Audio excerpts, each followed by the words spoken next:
मेरा नाम साहिल है। मेरी उम्र 18 साल है। मैं लाहौर में रहता हूँ। हमारा लाहौर में अपना कपड़े का कारोबार है। अभी मैं भी स्कूल में पढ़ता हूँ। मैं अपने वालिदैन की इकलौती औलाद हूँ, जिसकी वजह से मेरे वालिदैन मुझसे बहुत प्यार करते हैं और मेरी हर ख्वाहिश को पूरा करते हैं। बचपन से लेकर अब तक जो कुछ भी मांगा उन्होंने मुझे ला कर दिया है और कभी मुझे ना नहीं कहा। हमारे मोहल्ले में सब का हमारे घर आना जाना है। मेरी अम्मी की दोस्ती मोहल्ले की सारी औरतों से है। वो औरतें अक्सर हमारे घर पानी भरने के लिए आती हैं, क्योंकि हमारे घर में फिल्टर लगा हुआ है। हमारे पड़ोसी, जिसका नाम जुबैदा आंटी है, वो निहायत ही खूबसूरत हैं और बहुत ज़्यादा चुस्त लिबास पहनती हैं, जिसकी वजह से इनकी खूबसूरती का अंदाज़ा होता है। इनकी हर एक चीज़ ही बहुत खूबसूरत है। इनके शौहर दुबई में होते हैं। वो 10 साल से हमारी पड़ोसी हैं। मैं शुरू ही से अक्सर जुबैदा आंटी के घर में रहता था, इनके साथ ही खेलता था। बचपन में आधा टाइम अपने घर में गुजारता और आधा टाइम जुबैदा आंटी के घर पर गुजारता। लेकिन जब मैं जवान हुआ तो मैं देख रहा हूँ कि जुबैदा आंटी के तेवर बदल रहे हैं। मुझे बहुत अजीब सी नज़रों से देखती हैं। पहले तो मुझे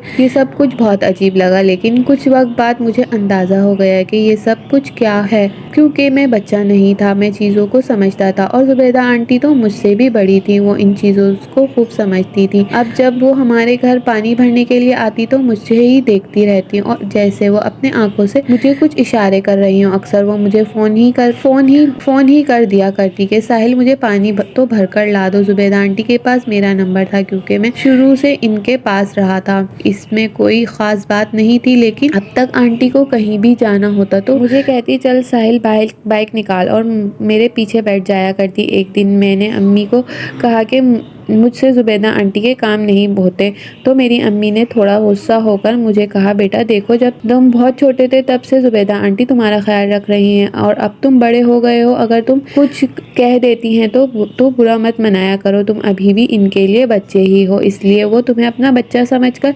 काम के लिए बोल देती हैं। इसमें कोई हर्ज नहीं। मेरी अम्मी मेरी बात नहीं समझ रही थी। खैर, अब मैंने अम्मी के साथ मजीद बहस नहीं कर सकता था। अगले दिन जब मैं स्कूल जा रहा था तो जुबैदा आंटी सुबह सुबह कहीं से वापस आ रही थी। उन्होंने मुझे दरवाजे में रोककर, साहिल से जब स्कूल से वापस आओ तो मेरी बात सुनकर जाना। मैंने हामी भर ली। 2 बजे जब मैं स्कूल से वापस आया तो अम्मी घर पर नहीं थी। अम्मी को फोन करके पता चला कि वो बाजार गई हुई हैं और घर की चाबी इनके पास ही है। तो मैं जुबैदा आंटी के घर चला गया। जुबैदा आंटी को बताया कि अम्मी बाजार गई हुई हैं, तो क्या मैं थोड़ी देर आपके यहाँ रुक सकता हूँ? तो जुबैदा आंटी ने कहा, हाँ। कहा, क्यों नहीं साहिल, ये भी कोई पूछने की बात है? तुम्हारा ही घर है, जब चाहो आ जाओ। फिर जुबैदा आंटी ने कहा कि मैं तुम्हारे लिए खाना बनाती हूँ, मुझे भी भूख लगी हुई थी। मैंने कहा, बना दीजिए। फिर जुबैदा आंटी ने मेरे लिए खाना बनाया और मेरे साथ ही बैठकर खाना खाया। वो मुझे अपने हाथों से खाना खिला रही थी। वो खाना खिलाने के दौरान मुझे अपने हाथों से छू भी रही थी, लेकिन मैंने बर्दाश्त किया और कुछ देर बाद आंटी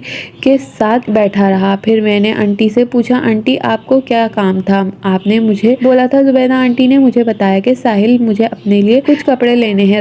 रात में सोते वक्त बहुत तकलीफ होती है, इसलिए कुछ खुले कपड़े लाने की इस वजह से तुम्हारे साथ बाजार जाना है। जैसे तुम फ्री हो जाओ मुझे बाजार ले जाना। तो मानो हैरान सा ही हो गया कि जुबैदा आंटी ने मुझे क्या बोल दिया। अगर इनको कपड़े चाहिए तो वो खुद लेकर आए, और अगर मुझे साथ भी लेकर जाना है तो मुझे ये तो मत बताएं कि। लेकिन मैंने कुछ भी नहीं कहा और शाम को ब्रेक लेकर जुबैदा आंटी के घर आ गया। आंटी बाहर निकली तो मैं आंटी को देखकर चौंक सा गया, क्योंकि आंटी ने लाल कलर का ट्रैक सूट पहना हुआ था। इससे मैं वो तो कयामत ही लग रही थी। मैं खुद जवान था, इसलिए मैंने अपने जज्बात पर खुद को काबू न रख सका। मैंने कह दिया कि आंटी आज तो बहुत प्यारी लग रही हैं। आंटी अंश फ्री होने के बाद कहने लगी, अच्छा साहिल, शुक्रिया तुम्हारा। ये कह दो मेरे साथ भाई भी बैठ गए और अपना हाथ मेरी कमर पर रख लिया और कहा, चल साहिल, मुझे बाजार ले चल। रास्ते में वो बार बार मेरे साथ लग रही थी। मुझे अच्छा लग रहा था। अब मैं जुबैदा आंटी की हरकतों से तंग आ चुका था, इसलिए मैंने भी सोच लिया था कि मौका देखते ही जुबैदा आंटी की ख्वाहिश पूरी कर दूंगा। बाजार पहुंचकर जुबैदा आंटी ने कपड़े लिए और वापसी पर हम खाना खाने के लिए एक होटल पर चले गए। हम फैमिली हॉल में बैठे हुए थे। हमारे अलावा और कोई भी नहीं था। हमने खाना ऑर्डर किया। जब खाना खाने लगे तो अचानक मेरे हाथ से पानी का गिलास नीचे गिर गया। जुबैदा आंटी नीचे गिलास उठाने के लिए झुकी तो मैं हैरान सा ही हो गया, क्योंकि इतना प्यारा मैंने कभी नहीं देखा था। खैर, आंटी ने मुझे देखा तो वो भी समझ गई थी। इसके बाद हम दोनों घर पर आ गए। रात को जुबैदा आंटी का मुझे मैसेज आया कि साहिल, आज तुम मेरी बहुत मदद की, शुक्रिया। ये तुम्हारा सुबह से मैं तुम्हारे लिए कुछ बनाऊंगी, घर पर आ जाना। मैंने हामी भर ली। मैं तैयार हो चुका था। जब गया तो जुबैदा आंटी अपने कमरे में आराम कर रही थी। मैंने जुबैदा आंटी से कहा, शायद आप भूल गई हैं कि आपने मुझे कहा था कि आपके लिए खाना बनाऊंगी। तो वो कहने लगी, ओह शिट यार, मेरी आंख लग गई, मुझे पता ही नहीं चला कि बैठो तुम, हम बाहर से ऑर्डर करते हैं।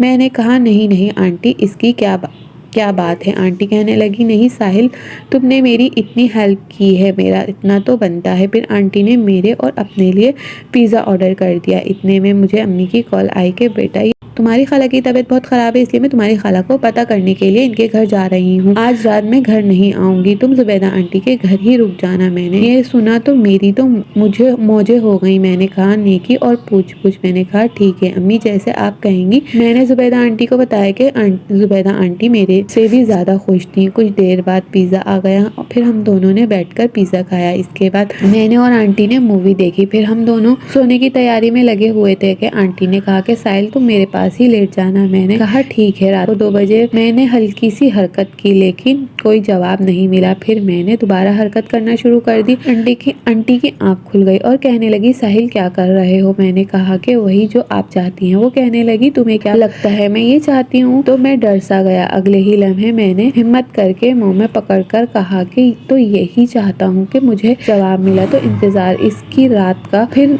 घर का काम करना शुरू कर दिए। फिर दोपहर में मैंने अगर आपको मेरी वीडियोस अच्छी लगी हो तो कमेंट्स में अपनी राय का ज़रूर इजहार करें। वीडियो को लाइक ज़रूर करें। शुक्रिया।